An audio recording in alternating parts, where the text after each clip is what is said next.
and welcome to Money, Me and COVID-19, where we talk to subject matter experts about the financial, the economic, the business and the social impacts of coronavirus.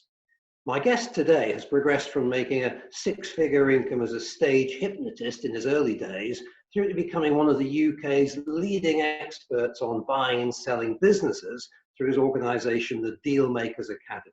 His name is Jonathan J. Jonathan, welcome to the show. Oh, thank you, Graham.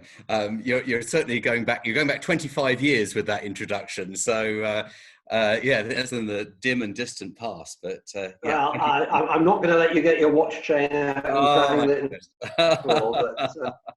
I did a broadcast recently that I called Armageddon or Opportunity in terms of what's going on in the world today. Now, somebody who both operates businesses but also looks for business opportunities, are you leaning towards this being Armageddon or opportunity time? Well, it's interesting because my first indicator that there was going to be an economic impact to what was going on was the day that I was meant to be drawing down on a considerably large loan facility to finance some acquisitions, some big acquisitions. And I had a phone call from my broker expecting him to say, yeah, the money's on its way. And the phone call was actually, no, they've stopped everything. Jonathan, it's not just you, it's that they've shut down all lending in the last 24 hours. So that was that was an indicator of a sort of a 2008 type of there's a recession on the horizon. Let's just pause. And in fact, the message was we'll review it in 6 weeks. So we'll find out in 3 weeks or so. So there were a few days at that point where I did have my head in my hands, thinking, "Oh my goodness, I'm investing in children's day nurseries, and it looks like they're going to be closed down." And in fact, they were partially. We're still open for the children of key workers, but that can be like 2 or 3 children a day. I mean, it's not very many, and it really did feel like this is a terrible sector to be part of at this moment. When 2020 started so positively, who would have expected less than 3 months later? However, it's actually turned out for the best. It's turned out absolutely fine. So there's some real positives have come out of it. So yeah, I think you do have that opportunity. Do you curl up in a corner and hope for it to all be over, or do you see it as an opportunity to do something you may not have done otherwise? Well, let's start then with your operational businesses, because clearly, they've been very significantly impacted. So you mentioned that you're staying open for the children of key workers. How does that work out economically? Because there are certain ratios, obviously, in terms of staff and so on, you still have to meet. Yeah, no, absolutely. So this particular sector has benefited from the government pausing business rates for 12 months. And I think there's a general sense that this should have happened a long time ago in this sector, and they may never come back. But at least for the next 12 months, no business rates, which is good. And of course, we operate from large premises. Our nurseries are large ones; they aren't small ones. Then there's the furloughing of staff, which has obviously been very helpful. So we haven't had to make anyone redundant. The staff are at home and being paid. And then the local authorities actually still pay what they would have paid anyway. So on some of the nurseries where we're still implementing a turnaround, so we're still at that sort of, make a little bit of a loss this month, break even next month, still at that sort of very, walking a bit of a tightrope with the finances. In actual fact, it's working really well for us. It's giving us that breathing space to which we wouldn't have had otherwise. So in actual fact, it hasn't been a bad thing. Well, sorry, I'm not trying to make light of the situation, but compared to some businesses, we're okay, and it's given that there's an opportunity to do some of the backroom admin around finance and HR that we would have done anyway, but at the same time as operating a busy business, you know, it kind of gets pushed to the side a little bit. So now we've got the opportunity to do some really detailed financial auditing, which we wouldn't have had time to do otherwise. And then on the acquisition side, I mean, that's a whole different matter, but that's actually very positive as well. Well, you say it's positive, but on the one hand, the funding has dried up. So Yeah. how are you able to keep the acquisition side going through this period? Well, so in actual fact, if that funding had come through on that particular day, we would have completed on the deal the next day. And now, with the benefit of hindsight, we would have massively overpaid. So in actual fact, it stopped us from overpaying for a business, and then there was another one a few days later, but definitely overpaying for that business completing the next day. And as a result, it kind of saved us from that situation. So that actually was one positive. The next is I could go back to all of the acquisitions we had in the pipeline, and of course, everyone being aware of, you know, we've got a semi-closed industry, or in many cases closed them completely. All the price points changed. So it allowed us to also renegotiate terms. So anything that we might have been paying on completion, we could explain, well, the banks pulled our funding, at least temporary, you know, at least for the time being. And therefore, if we want to do this in the foreseeable future, then we both need to be flexible. So it allowed us actually to structure better deals. And thirdly, better deals have come onto the market. So one business that we looked at last year, 500,000 revenue, town centre location, used to be the police station in that town, beautiful, beautiful building, 200,000 for the business inside the building, not for the property, obviously. And we're actually, we're buying that 20,000.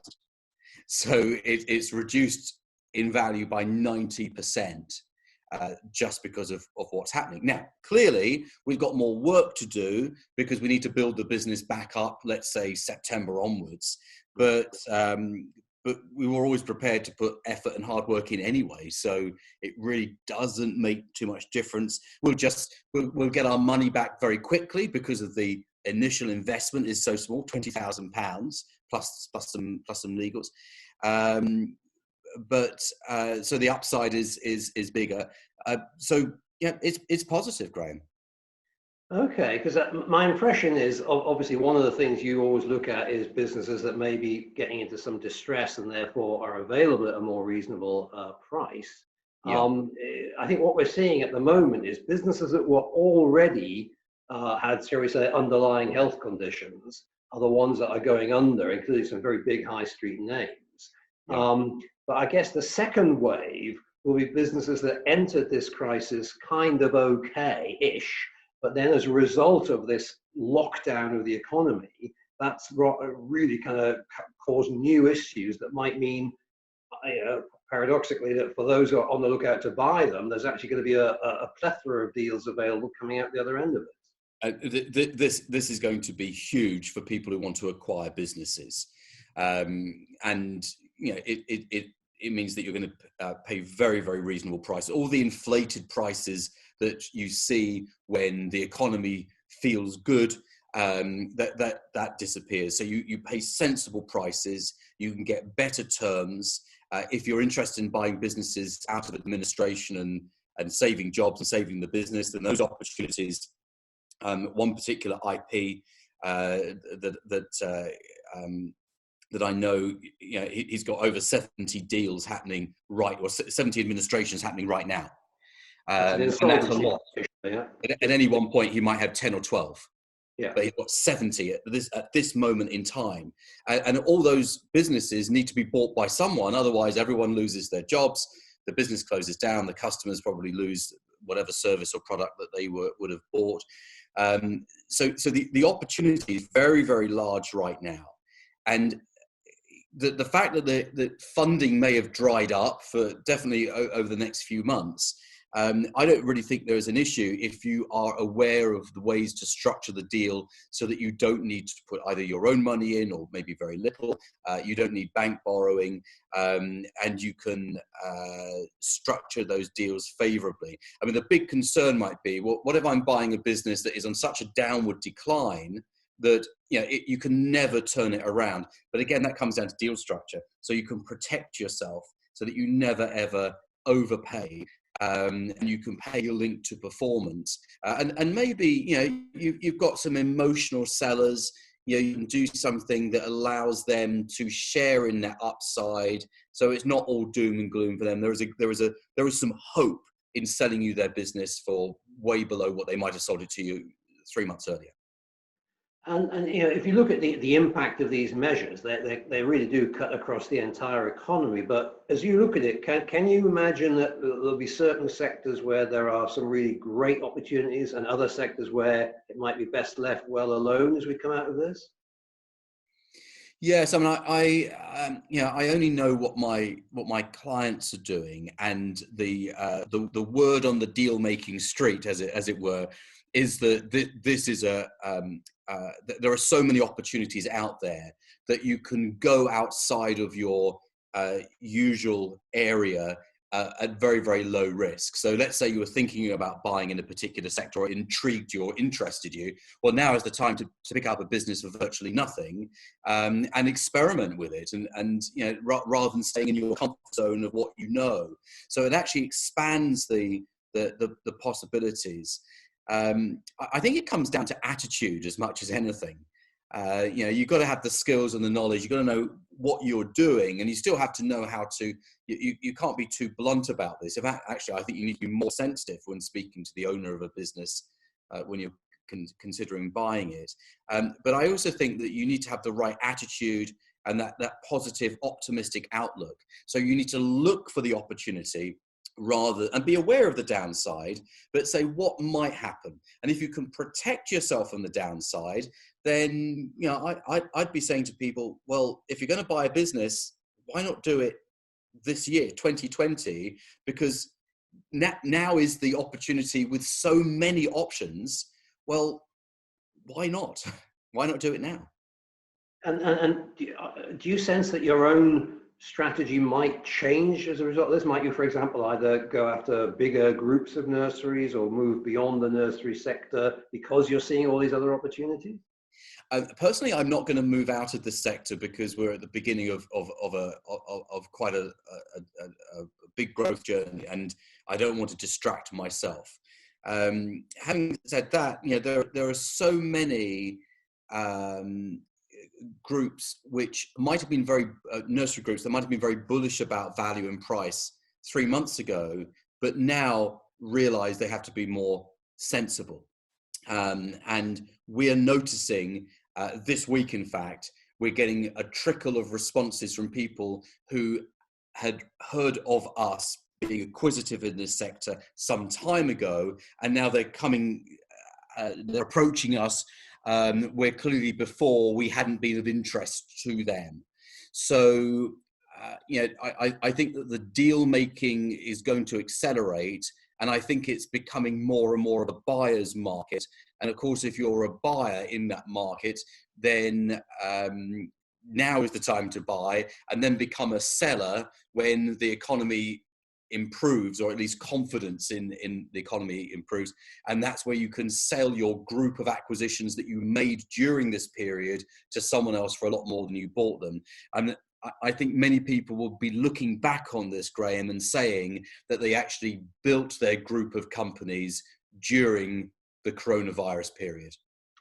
Well, that's interesting, but I think, as we both know, sometimes the fly in the ointment of getting a business at a sensible valuation is the business broker, the equivalent of the estate agent in the business buying world. Do you think they'll suddenly adopt a sense of reality, of new reality, and start moderating their valuations? Yeah, and how do I know that? It's because they've started calling me. Right. They've called that does. I'm not necessarily the broker's favorite person, because I'm quite vocal about how brokers aren't really helping in the helping, or certainly not helping the buyers, and actually not helping sellers in many cases, but overinflating value. So the £20,000 one that I mentioned earlier, when we said no to the owner last year because he wanted 200,000, he went off and got a broker, and it was a broker who contacted me and said, would you be interested in this business? And first of all, I said, we've already looked at it and we're not interested. And she said, they're asking for £19,995. Wow. So in actual fact, something my thumbs could not type the response to the email on my phone fast enough. So when I spoke to her the next day, the broker this is, I had, so what's happening? And she's saying, we're telling everyone they're not going to get the value they would have got a few weeks ago, and they need to think of this as 2008 all over again. And I said, so what sort of level of interest? She said, no one's buying. Mm-hmm. And I said, well, yeah. So send me anything else that you've got. And in fact, we're looking at another one with her as well. So I was going to say, what advice are you giving to Dealmaker Academy members now about what they should be doing? Because it sounds like, once you've had that training and you're kind of up to speed with what to do, suddenly you've got this amazing marketplace to go off and look at. This is your opportunity to be super successful. That's what it is.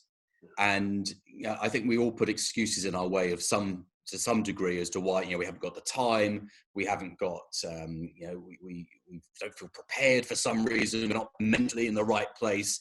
Well, you need to get over that, because this is the time. This might not come round again. This opportunity might not come around again in our lifetime. So let's create some positivity out of this and create a great business out of it. And if we can rescue some failing businesses along the way, maybe keep the business owner on as an employee. I mean, I don't usually say that, but maybe that's part of the deal structure, so that they can do what they were going to do with the business before all this happened. So I think that if now isn't the time, there never will be a good time. And I guess a lot of this, you look at this sort of end-to-end life cycle of one of these transactions where you're buying a business, an awful lot of that can still be done under the present lockdown conditions without having to physically go somewhere. Although ultimately, I suppose, if you've got premises involved, you are going to want to go and see them. Well, yeah, to a certain degree. I mean, it really depends whether the premises are critical to the business. I mean, whether it's if it's a restaurant, restaurant's quite obvious that the premises is critical. If it's just an office, maybe it's not anyway. I'm a big believer in doing things face to face, but we've all got to adapt. And if we need to do things like this on a Zoom call, then so be it. And solicitors at the moment are accepting scanned copies of documents, where a few weeks ago you'd have to have an original, but now they're accepting scanned. So we're all adapting, and maybe we won't go back. Maybe we'll discover that this is actually a really positive move, and we can save a lot of time with meetings and so forth. Maybe. Yeah, now, I mean, obviously the government's taken all sorts of steps to help people, but one of the groups of people who really are not receiving any help is directors of small companies who are mainly paying themselves through dividends. Have you got any kind of survival strategies you would suggest for company owners who find themselves in this position where perhaps their revenue's taken a big hit, but they can't sort of furlough themselves? They're stuck there trying to run the business. It's challenging, isn't it? And I listen to LBC pretty much most of the day. It's on somewhere, So I'm very aware that this is a huge topic of discussion, and no one has found a solution. I mean, the only solutions are fine with the benefit of hindsight. Always have a cash reserve. Things like that, which is all very well saying after the event. And I suppose let's be better prepared for next time. It is difficult. I think though this is an opportunity for business owners to reinvent their business and say, how can we sell this online? I mean, you've seen food wholesalers to restaurants and cafes not being able to sell, and then saying, well, okay, how can we now sell directly to the consumer? So it's our ability to think outside of the box and say, look, maybe I've always done this in a certain way, but I'm now being forced perhaps to do this in a different way. I mean, that I do these 3-hour introductory seminars around the country for the Dealmakers program. And of course, I can't do them. So beginning of May, we're going to be running Dealmakers seminars online, live seminars, where I can actually interact with people and answer questions. But of course, now we can open up to a worldwide audience. So for years, people have been saying, well, you do something in the States and Australia, and I just really haven't had the time to do that. And now I don't have that excuse anymore. So maybe this actually is something we do in the future. We don't do those live seminars. So I'd say to any business owner watching this, and it's one of those things is easier to say than to do, but to think, what could I do differently that maybe I've pulled back on before, that maybe does push me out of my comfort zone. But if I need to generate revenue because I need money to live, whatever it is a month, that's what I need, then necessity is the mother of invention, as they say. So maybe this is the opportunity to reinvent the business and think to yourself, do I need all that office space? People working from home actually, before I was very suspicious as to whether there was productivity when people were working from home, but maybe I can use Basecamp to track activity, and I can run my business based upon results rather than how many hours someone sits in a chair in my office. No, absolutely. And I think the other thing I can see is this becoming a bit of a watershed moment in terms of people's work-life patterns, because I don't think many people will be missing 3 hours a day commuting into central London on crowded tube trains. So they're going to enjoy being home with their family, and maybe their choice of employer and even the choice of location where they live could change when they have opened their eyes to a different way of working. Well, yeah, absolutely. And I think employers who thought that their staff couldn't operate from home and discovering that they can, people who thought, I don't want to work from home, I want to work from an office, are discovering that there are benefits. Speaking of myself, I've got a routine where I go out for a long walk in the morning, then I have a workout, and then I'm ready to go at 9 o'clock. And I never would have done that before. Because I would have been heading off to a meeting somewhere and getting the train at 8 a.m. But now I'm actually doing more exercise as a result of this, and productivity hasn't suffered. And I guess the other sort of change we could see from this, you and I have often talked about how we need to become more entrepreneurial as a society, is that a whole bunch of people inevitably and sadly going to lose their jobs as a result of what's going on at the moment. Could it be that for them, this is actually the time to switch from being an employee to becoming a business owner? Yeah, absolutely. I think that's one of many changes that are going to happen. I think there's going to be a rewriting of tax and how tax works with company directors. I think that there are going to be lots of changes around that. I think we're going to become far more of a cashless society far faster. I think that home working will become the norm rather than the exception. There are going to be lots of cultural changes as a result of this. I think that all those meetings that people would spend a day traveling to and then 45 minutes of chat and then back on the train for a couple of hours, they will go, because now we are proving to ourselves we don't need to. But definitely on the financial front, I think people will evolve the way that they work. And maybe have a split between being employed and being self-employed, so that there's part of their income comes from the company they're currently working for, and part comes from a portfolio of different clients.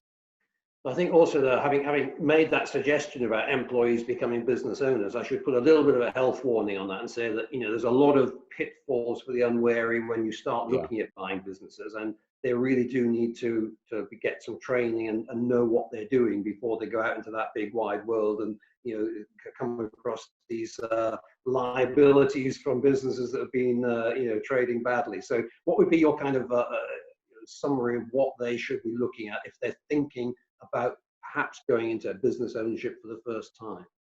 So business ownership as in buying a business rather than starting one from scratch. Yeah. So you need to know quite critically whether you're buying assets or shares. I mean, that is going to determine how much pain you have in the future.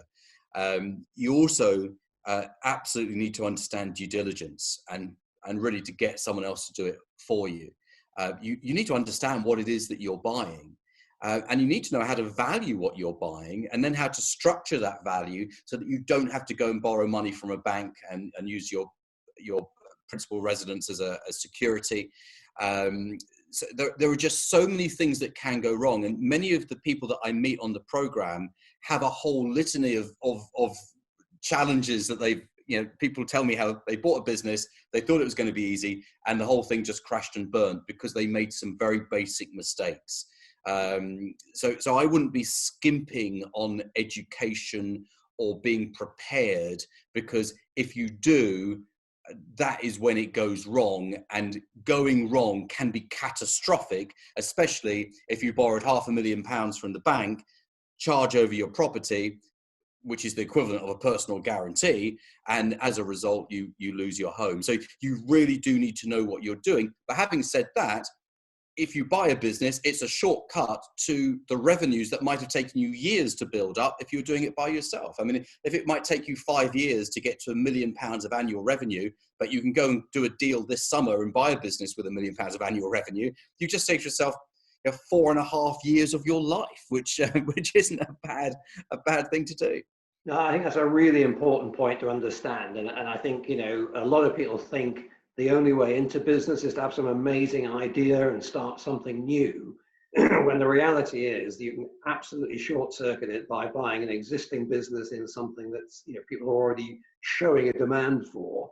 And I would say, just to give you a plug, that there's a lot of useful information on the Dealmaker Academy site, and it's worth starting there if people want to get their heads around what's involved in buying a business.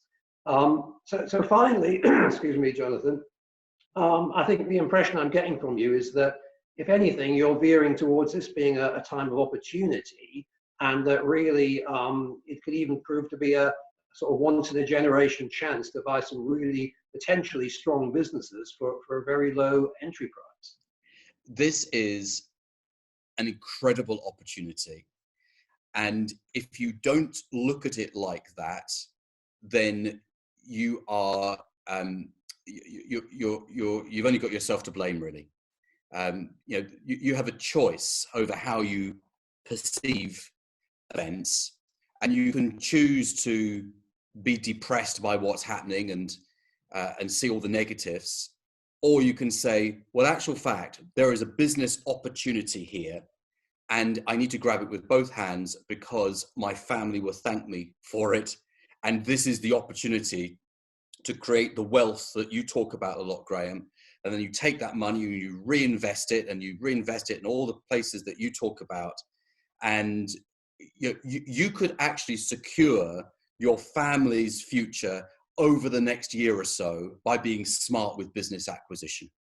Fantastic. Well, that's a great place to end on. Jonathan J., thank you very much for joining us. Thank you.